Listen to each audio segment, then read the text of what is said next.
we are past NVIDIA now. We can stop talking about that for 3 months. It was an interesting result because, we were all watching those screens very closely. And a little more than 20 minutes after the close, the news came out and the stock immediately started falling. Now, it wasn't catastrophic, but it fell $5, $6, something like that. And the NQ followed right along. That was about it. The NQ clamored its way back to positive territory, and now it's actually the strongest of the big equity futures right now. It's up about 0.2%. A lot of lifetime highs out there. Last I checked, NVIDIA was still a little bit in the red. But yeah, the market shook it right off. And as I say almost every day, my main thesis continues to be long precious metals, short equities. They're kind of like blocked right now. So what I'm waiting for and hoping for is just imagine Queen's song, I Want to Break Free in the background. That's kind of what I want precious metals to do, just completely reach escape velocity and trounce equities. As is now, they're doing okay, especially my newfound friend Palladium, having a pretty good day. So we will catch up with some of those items. And so the last event of the week will be tomorrow morning, the PCE. It seems a foregone conclusion. Powell's going to drop rates next month. I don't know. Probably. If the PCE is some kind of shocker, maybe that'd give them pause. And boy, would that peeve the administration. But we'll see. That's the last kind of event for a while. Of course, normal earnings season ended weeks ago. NVIDIA is sort of a weird outlier. And we will move into September, which is historically the weakest month of the year for equities. Maybe we'll manage to get the VIX out of this subterranean depths. Let's jump into the charts. The spider is at a lifetime high. As you can see, a clean green bar out of the past 5 days. 4 of the bars are green.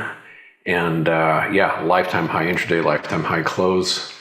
Bulls continue to rampage.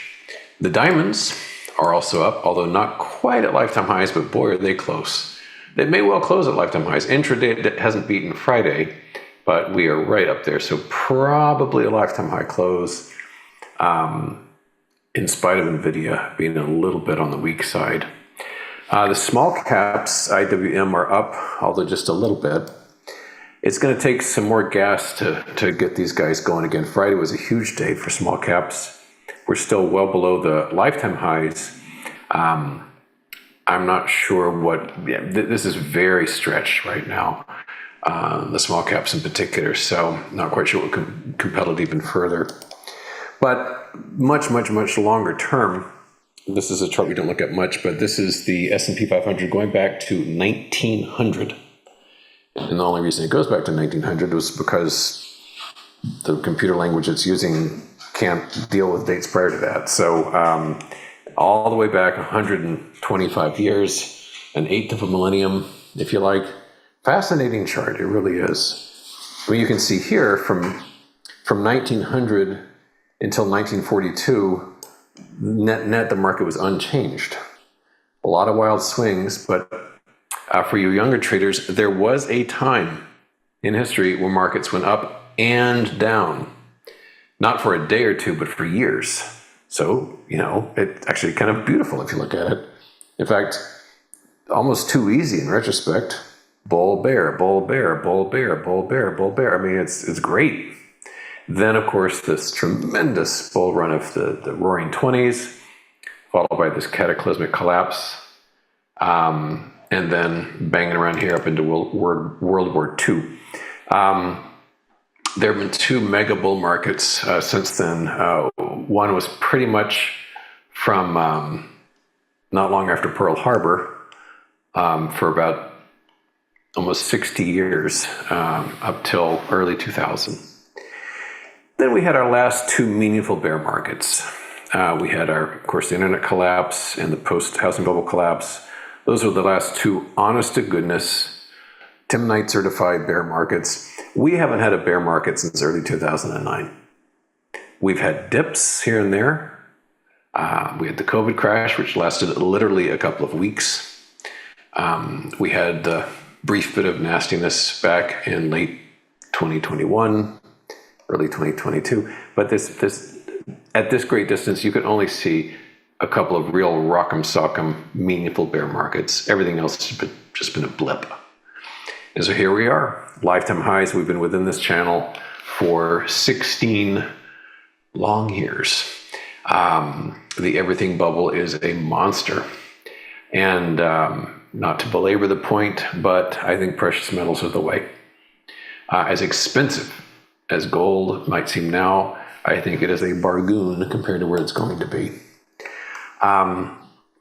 Getting back to other things, everybody was watching the video yesterday, but over there quietly in the dark was Snowflake, which, unlike NVIDIA, is having an amazing day. The Snowflake is up over 22%, whereas NVIDIA is like picking wax out of its ears, doing nothing. So the one that got ignored, Snowflake, is doing fantastic. Long term, not so fantastic, but in recent months, particularly today, doing very, very well. NVIDIA is actually down a bit.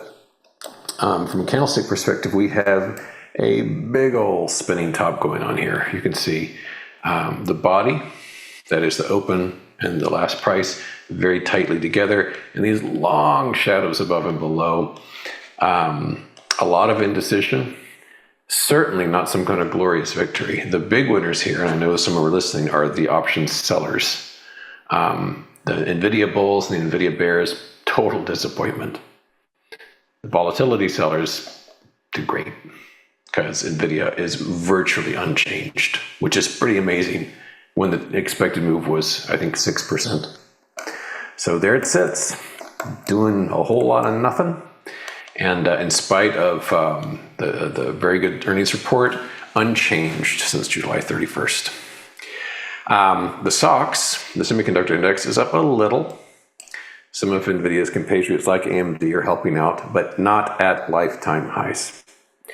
And the cubes, much more broadly, are up pretty good, about 0.75%. Not at lifetime highs, but pretty close. Last 4 out of 5 days, strong green bars. And like I said earlier, the PCE will be a pretty big deal determining what's next. Now, let's turn to one of my favorite subjects now, which is precious metals. Gold is doing great. As I glance over here, the front month on gold is up about $30. We're getting deliciously close to $3,500 an ounce. There's our breakout. Ooh-wee. You can just about taste it. We could well be there in the morning. So that triangle is looking awfully saucy. GLD, which is how I'm long this, is working its way toward that level as well. A little bit more of a stretch on the ETF versus the futures, 317.63, which is about $3 away, not even 1%. So less than 1%, and we are at lifetime highs and have finally escaped this 5-month-old prison sentence. So that would be very exciting. My extra special friend, palladium, which I was obsessed with some time ago, ignored for a while, and just yesterday dove back in again. Seems to be dusting itself off. As long as it stays above this gap, I'm okay with it. This gap's down here around about, I think 175. I'm sorry, what am I saying? This is the futures. 1073 is the level I was thinking of, PAL. But we're reversing away from yesterday's low was a multi-month low. So we're gaining some strength there. Front month of palladium's up $23.50, 2.13%. So that long's working out nicely. Here's PAL, which I was thinking of. And that gap, as I was trying to say, is at 97.70. That's a pretty thin instrument, so I tend to set the stop, not a penny wide, but 20 cents away from that. But hopefully we won't have to test that. Maybe we're reversing away from that. Maybe yesterday was the low. Sure hope so. Silver, incidentally, also doing nicely, about 2.5% gain in the neighborhood of lifetime highs. This little chunk right here, it has to get past to make it official, but definitely doing very, very well, coming off of this lovely base that you and I have talked about for many months now. Interest rates, as I've said, seem to be poised for much lower levels. They haven't quite completed their patterns yet, but almost every interest rate chart that I look at, with the exception of the 30 years, looks poised for much lower prices. There's this narrative going on, which is lower interest rates, even higher equity prices. No. If you overlay an equity chart over a chart like this, which I did earlier today, you'll find more often than not, way more often than not, equities slip, slide, degrade, fall, diminish, wither away as yields are diminishing, because the banksters are furiously trying to get the economy going again. So they drop the rates and drop the rates and drop the rates. Is not a sign of like amazing prosperity. It's a sign of desperation.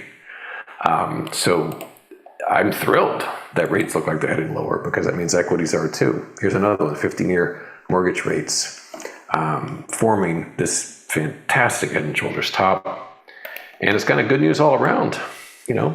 Lower mortgage payments and crumbling equity values. Pretty cool stuff. Aligned with that, of course, is my other long position, because I'm long palladium, I'm long gold, and I'm also long IEF, which is getting really close to its own breakout. It tiptoes, moves pennies at a time, but we are getting very close to that. It's up about 0.1% today, IEF. Amongst my shorts, about half of them are down. It's a pretty green day, so they're having a bit of a hard time of it. Here's a few. Clover Health. I like this one. It's not an expensive. It's only $2.50, $2 2/3, but it's a beautiful pattern. Geo Group, GEO, breaking down beneath that dashed red line. On Semiconductor, down about 0.7%. I got back into Cracker Barrel yesterday. Maybe the brouhaha is over with that. Short of this one, got a stop just above 63.61. And I'm not into these, but just to mention a couple of interesting ETF short prospects. XHB, the home builders ETF. There's the stop on that one that I would use were I in it. And then XLB, the material select sector. There's that stop on that one. So just to put a bow on it, and not to belabor the point, but it's so important to me, these are the kinds of fundamental long-term charts that I'm clinging to as my guide. This is gold versus S&P, up to date as of now, and it has found a happy resting point after that breakout. It's a retracement to support, and I think it's about to burst higher. In other words, stronger gold, weaker equities, and similar idea here. This is silver over the spider. Pattern's not quite complete yet, but it is a pretty looking one, and it's getting close. So I think that you precious metals fans out there, you could have years of smiles on your faces to come. All right, well, see you post PCE, and we'll end it for the 3-day weekend. So I'll see you Friday. Bye-bye.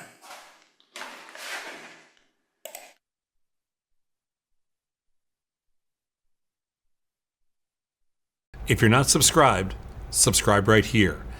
And if you want to meet me and the team in person at our next live event, hit the link at the top of the description.